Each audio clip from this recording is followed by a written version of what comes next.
instead is an interactive activity. I've created a worksheet for people to help them think through what might be helpful during the holidays, and I thought that we could go into breakout groups. And so just while I'm showing, if people could say in the chat, it was suggested to me that before going into upcoming holidays, it might be helpful to try it out kind of as a retrospective on Thanksgiving for next year.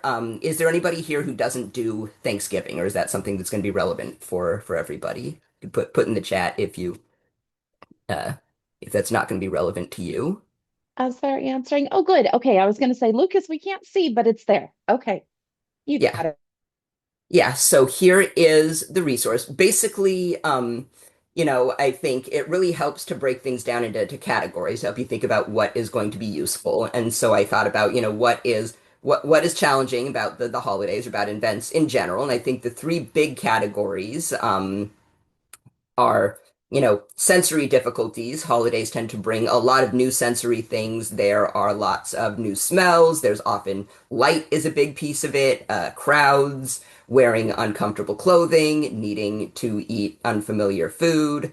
Um, and then the next one is surprises, as you know, uh, that is generally not our strong suit, dealing with things outside of the routine. And holidays are generally full of surprises. And so you're often dealing with a lot of unfamiliar people, family members, religious services, and so on. You're doing activities that are brand new to you and often kind of scary. Again, the unfamiliar food.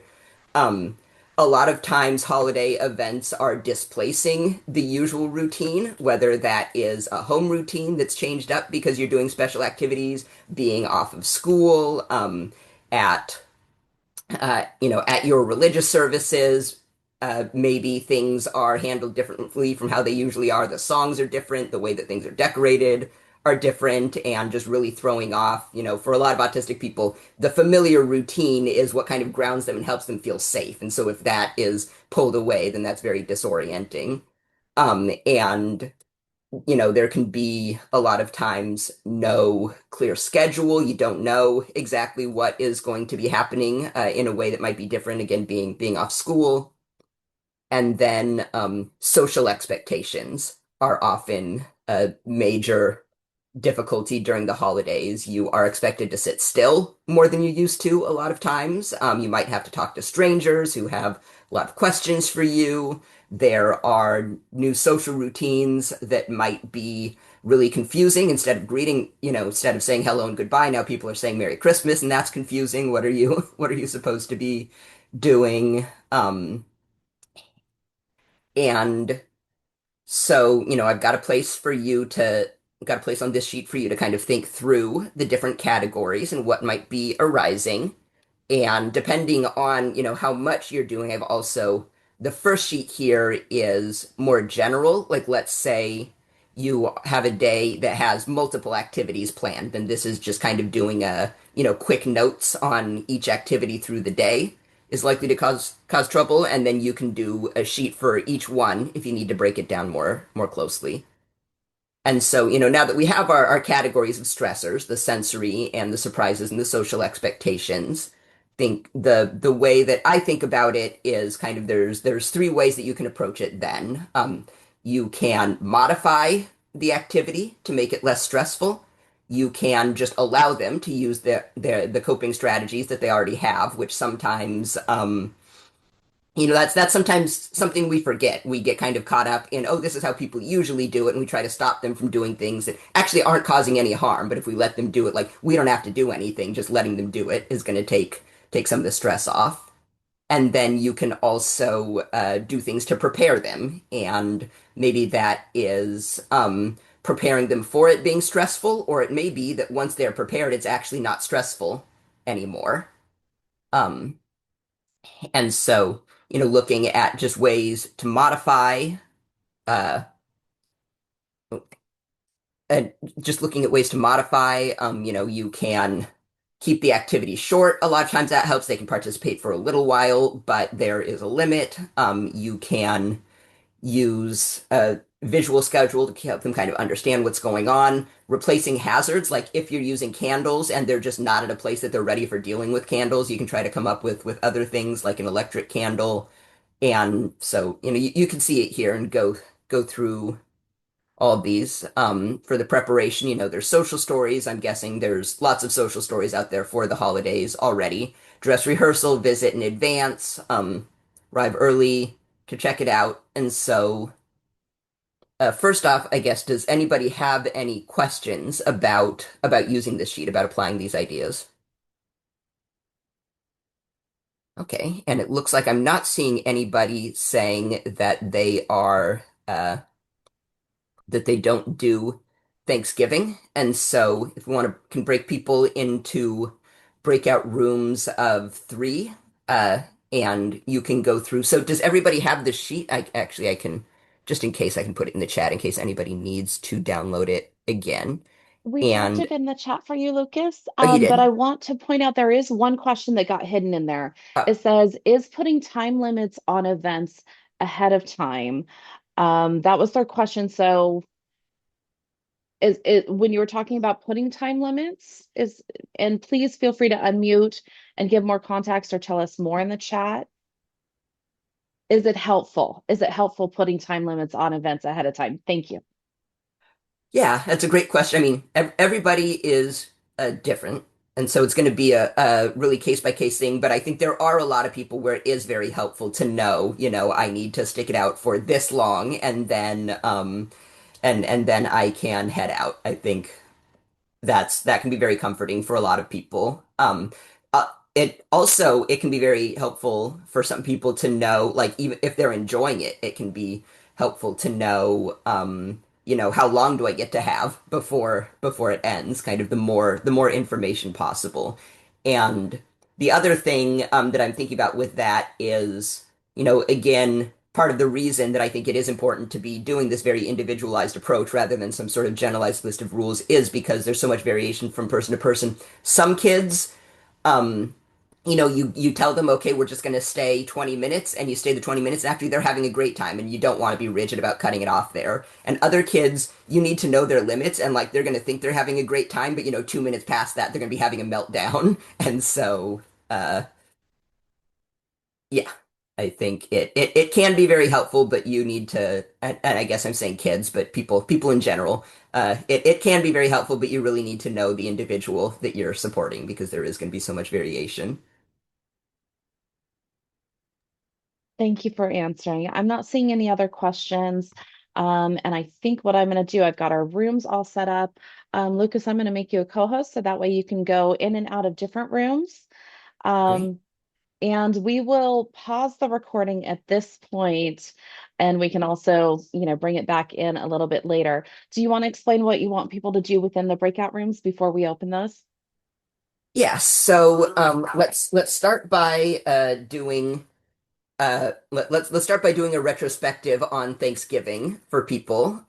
You can use this to look back and think about you know what what might have been challenging here, what strategies did you use that were effective, what strategies might you want to use next year. I've made it so that you can type in here, but you don't have to if that's technically not working out for you, then you can just use it to guide discussion. So I think we can give about 5 minutes for that, and then we'll come back in and talk about what you worked out.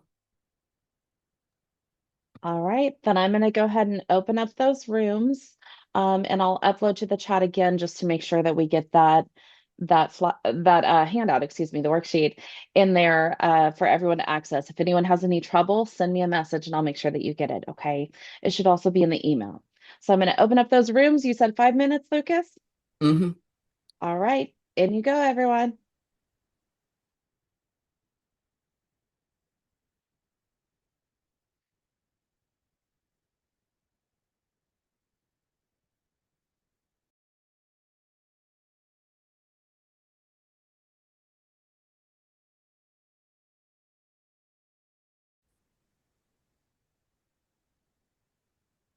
All right.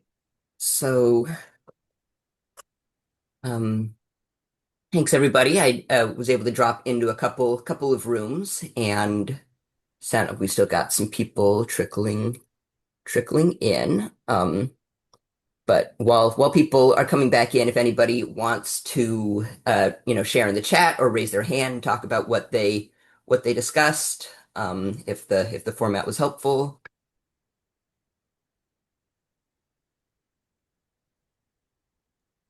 Um, Something we just very briefly touched on as we were getting scooting back into the this meeting room was just that like even just as an adult, just working with children in general, this is just such a helpful tool to just like give you as an adult the language to just kind of start working through like what's going on because things can just be so overwhelming Yeah, with your children and yeah, like not just a helpful tool for children but for an adult as well to be supportive. yeah. Oh, thanks. I'm glad. Um, And also, if anybody has any notes on things that you would like change or tweak about the worksheet to make it more helpful, that's also great for me to hear. And I really love the worksheet. I love that there are a bunch of blank spots for every section. Something that we talked about in our group is just that every learner is so different and every situation is so different. And so to provide our families with as many tools as we can is really important because something that works one day may not work the next day. And so it's really helpful to just kind of have those in your back pocket.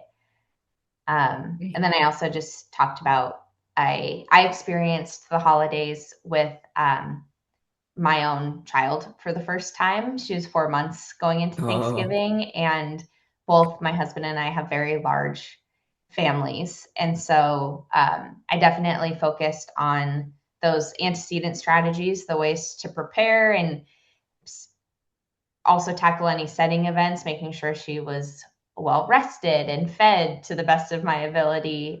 So going into those events, she had a good baseline, um, but always knowing, keeping in the back of my mind that I had the ability to modify these situations. I didn't have to force things to look the same that they have year to year. It's okay for things to be different. And I think experiencing that as a parent for the first time is a really good reminder for me as a clinician to stress that to the families that I work with as well.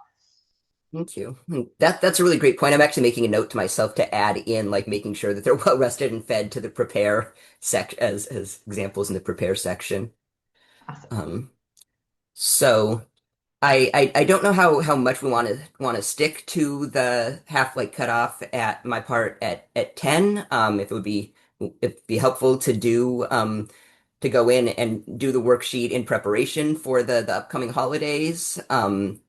Is are people what are people celebrating? Are people doing Christmas? Is anybody doing Hanukkah? Are there any other holidays people are preparing for?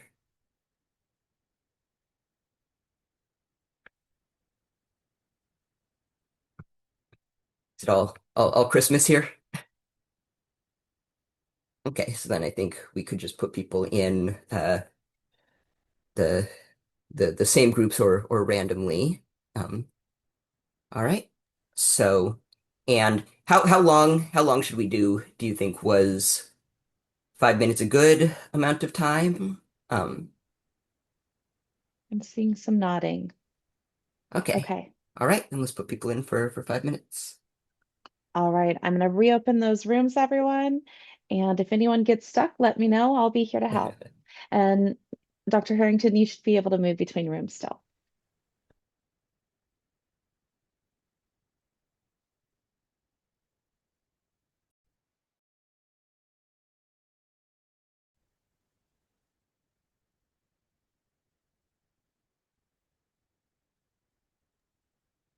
Right, I'll so take a people are trickling back in, but while we're waiting, does anybody want to share what they were discussing, either in the chat or raising your hand? Our group just talked about how um role playing or talking through things beforehand can be super helpful. Um, and just like what to expect or like practicing even like sitting down and like how we're going to eat at the meal or that kind of thing. We also talked about like having like whether it be like a first then card or like something that just says like break that they can point to show like I need a break without having to say it. Mhm. um Yeah. those were some, yeah, those were some of them that came up in ours. And then, oh, and then someone mentioned the noise canceling headphones, I think. Yeah, so Yeah, yeah, those communication supports are so important. And actually something that I do, it's not the noise canceling, but I do bone conducting headphones like almost everywhere I go. It doesn't make things quieter, but being able to have music in the background generally removes a lot of stress, and the bone conducting, they go on your temples, so it doesn't block your ears. Right? Anybody else want to share what you were discussing?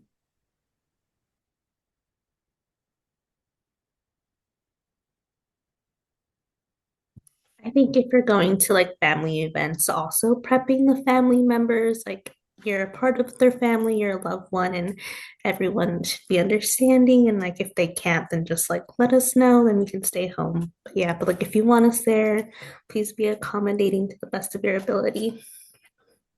Yeah. Yeah, that's a good. I'm going to add that to the examples for the prepare as well. That's very good.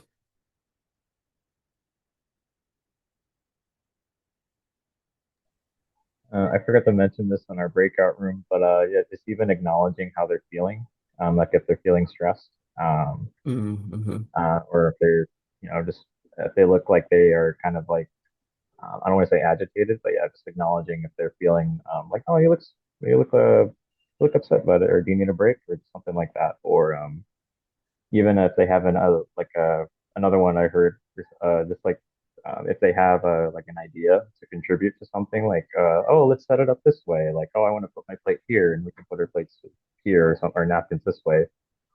Then acknowledging their idea, like oh, that's a good idea, like that can also help too, for sure, Oh like making them yeah, feel more included, for sure. definitely. And I think the Mhm. point about acknowledging the stress is so good. And I think also maybe normalizing that, because I think there is a lot of pressure a lot of times to like only feel happy on the holidays, and to acknowledge that that's not always what's going on with people. Even the people who act like they're happy all the time, that's not always the case in the holidays. So that's a good discussion to have as well, I think. And yeah, that is really great, making sure that you are, giving that autonomy and that appreciation for their perspective in things. Something I One notice at thing, home. oops, sorry. No, go ahead, Cameron. Oh, one thing our group talked about was modifying some like certain activities and stuff to be accommodating for them specifically, or like if you're going to have dinner at like a relative's house, if there's a specific spoon your kid likes or a specific cup they'll only eat on, making sure you have those and those familiar Mhm. items to try to make the whole experience as comfortable and least stressful and familiar for them as possible. Yeah, I see definitely. in the chat that Kelly has said our group also talked a lot about having fidgets and other sensory items readily available. Yeah, definitely. Definitely can make a big difference, I think. Here we Recognizing talk. that there's, oh, sorry, Well, I was just Nicole. gonna say we were talking too about food and that a new environment isn't always the best place to have your kiddo try a new food. So it's okay if they don't. But also, we've always tried to make sure that we had something that our kiddos liked with us, and they knew that they could always have that. And sometimes that made them a little more willing to try a new food. Never forced Yeah, them to, but or if they did try it, they knew they were gonna, be able to have a favorite snack or something like that too. yeah. Yeah, that is definitely a fantastic point. I think, especially with the trying new foods, just there's a lot of different ways that it's easy to forget about kind of the sequencing. Like One thing I think that can be nice about the holidays is a lot of the new foods can be very appealing. Like one of the things I say to people, people often jump to like, well, I can't get him to try any new vegetables. I'm like, your kid isn't eating new candies. Let's start there. So, and yeah, definitely, I think very important and that's such a good point about how people often think like they just need to shove the kid out of the comfort zone, but the reality is often that anchoring in the safety is what then helps them to be okay to venture out. Mhm. I was thinking about what Kelly said about fidgets and sensory items, and just recognizing that Washington State has had some big weather events recently. I know some are familiar with the experience of evacuation.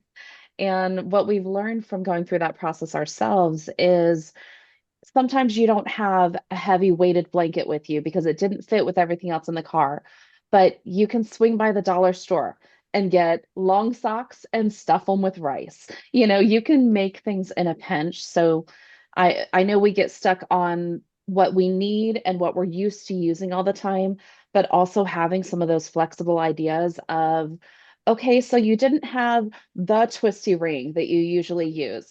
Can you grab something else that's jewelry and throw it on and play with that? I've done that with my child in a pinch where it was like, oh no, we don't have his here. You can put on mine and you can spin it, and that's okay. Just kind of making it, how do I meet that need in a different way for this time and place? Yeah. Yeah, boy, that could be a whole presentation on its own, I think, the impromptu sensory support. Right? Hey, are you offering? No, no pressure. We're so glad you're here today. One that I used this week at a training I've never seen before. Maybe it's only new to me, but it was almost like this like netting, and it was sewn on each end, and then there was like a marble in it. Mm-mm. Oh my gosh, I seriously used that like the whole time. I didn't use any other fidgets. And I'm sure you could easily make that or something similar. Um, but I mean, oh, perfect. Yep, exactly. So look, of course, Dee would have one right there. I actually have it for myself in my desk drawer. It's such a So helpful one. The only thing the only thing that could be concerning is the marble for like younger kids. But I do think it was and it's an easy one that you could just like easily replicate something similar, I think. Yeah. I love that, Kelly. There was something else, if you don't mind me sharing. I'm looking to see if anyone else. Nicole, did you have something you wanted to share? Because I can step No. back. No. Okay.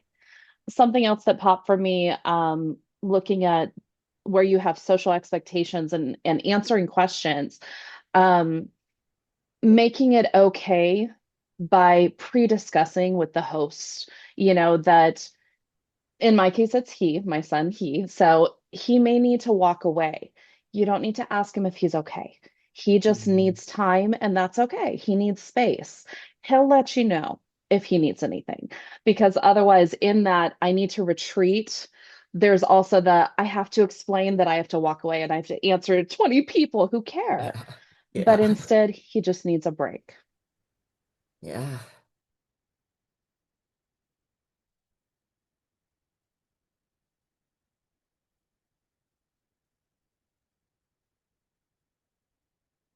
All right. So I don't know if you have things that you need to make sure to fit in to this meeting. I think we're right on schedule. So I don't see any other comments. I'm just double checking the chat box. I don't see any unmuting. So Dr. Harrington, thank you. You've given us such a practical tool that we can use. Love the way the discussion went and everybody's insights and reflections. So I thank you for facilitating and making this discussion possible, as well as everyone's feedback and input. That really makes for a great time. So thank you. Thank you. We are going to shift now and we're going to go into our community resource sharing time. So we wanted to just remind everyone that you have the option to send us information ahead of time. You can send it to the South Sound email. And Sarah, Sarah Jones, can I ask you to drop that in the chat box just so people remember? You can send that to us and we'll have it uploaded before the meetings. The place that we upload it to is the South Sound website. And we have a specific area of it where it says what's happening. So if you're submitting information, it'll go here. It'll also go in our minutes. And if you're looking for information, we want you to know where it's at. So from the South Sound website, and thank you, I see the link is in the chat box. If you go over here at the top to what's happening, it's not quite the middle of the options, but roughly. And I am going to make this a little bigger because, wow, it just seems like it's really small to me, but that could be my age speaking. So I clicked again. Instead, I'm going to go back to what's happening. And then you can see that we upload current and recent resources. You see, we're always looking for feedback. So we're inviting steering committee meetings all the time, or steering committee members. We would love to keep adding to that group. And then we have different things that have been submitted by different programs and organizations. So we've got some things submitted by UW, by PAVE. We've got this information here, and I'm looking to see who this is. I'm not familiar. Kids and Family Counseling. So you can share resources. We've got EFMP, we've got birthday clubs from Autism Society, lots of stuff going on there. If you have things that are current and happening, we'd love to keep updating this on the regular so that when people come here, they're also getting your information. We can share it on our Facebook and try to get that information out. And that means our organization, our other programs within PAVE, we'll also be sharing those. So for the professionals, this is to you. Send us what you've got. And if you're here and you're looking for resources, this group has a lot of collective knowledge. So this is a great place to try to get all of those things. We also have links to resources. We will be updating this to make it a little bit more accessible to navigate, but there's a lot of different opportunities and things in here. So if you know of something and it's not listed, send it. Let us know so we can update. The last place that we put all of the flyers and information we receive is into the meeting minutes. So for every South Sound meeting, we have meeting notes. When we have permission, we also have videos. And in the past, we have put those flyers into our slides, but that doesn't make it screen reader accessible for those that need screen readers and other options, not just those that are blind or low vision, but also those of us who learn through listening. So with that, we will be adding the flyers to the end of our meeting notes as well. That way we can have it in all the places, try to get all of that information out and make it as easy as possible for those looking for the information.